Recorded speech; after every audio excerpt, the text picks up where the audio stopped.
Welcome to Mom's Trini Cooking. Today I'll be making fried okra.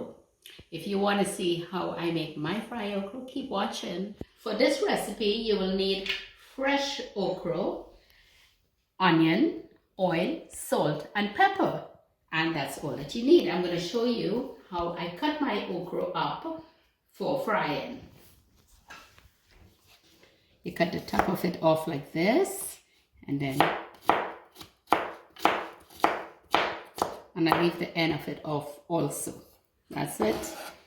And these are really tiny ones. Sometimes you get them that it's really long, like 3 times the size of this. So, as long as it's young, that's all that you need to go with. Yeah. I'm using fresh okra to fry my okra today.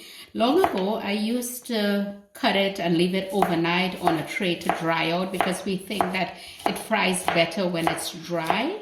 But, it doesn't need to be dry. It fries just as well like this, and it doesn't soak up a lot of oil or anything like that. I start doing it like this, and I like doing it at the same time.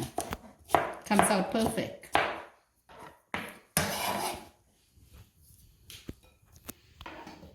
I'm going to take you to my stove now and I'm going to show you how I put everything together. Let's go.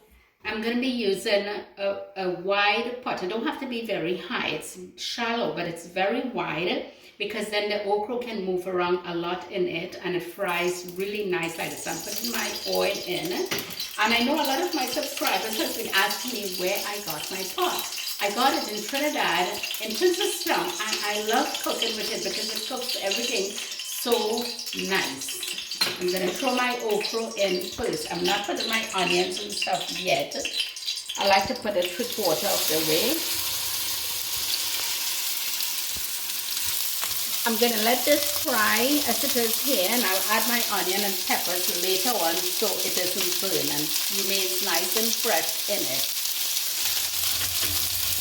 You're going to be turning this as often as you can to get, you'll feel the slime in it, you'll feel that it's going and it's getting lighter and moving more freely. It's not sticking together.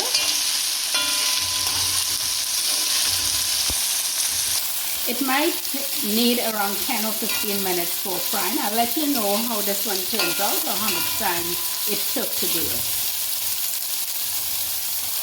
It's been frying for around 5 minutes or so, and it's starting to get how I want it. It's loose, it's like it's not sticking together. See, that's nice. I'm going to give it like 2 more minutes, and then I'm going to add my onions and pepper.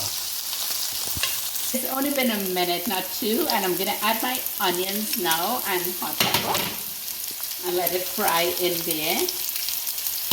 The salt will go in just before it finishes. Because if you put the salt in now, it will get it too soft. We want it a little bit on the crisp, crunchy side. That's lovely.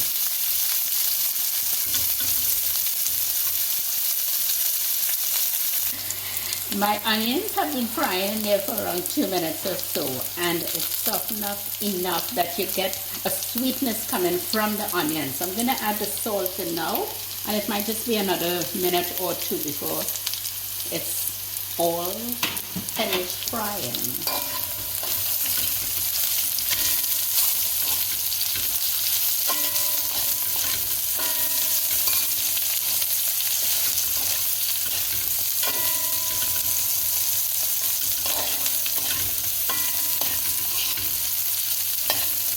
I think it looks like it's ready. I'm going to turn the stove off now. It's finished frying now. I'm going to take it off, but I'm going to put it on a paper towel to help soak up the excess oil that is there.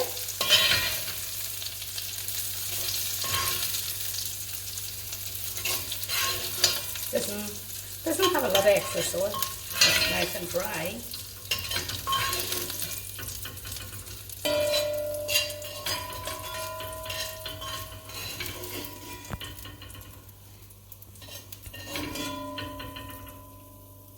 Here it is, a quick, easy vegetarian dish.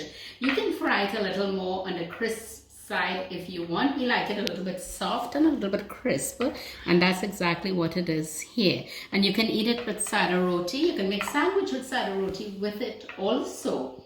So let me know if you enjoy my recipe today. Don't forget to like, share, and subscribe. Thanks for watching.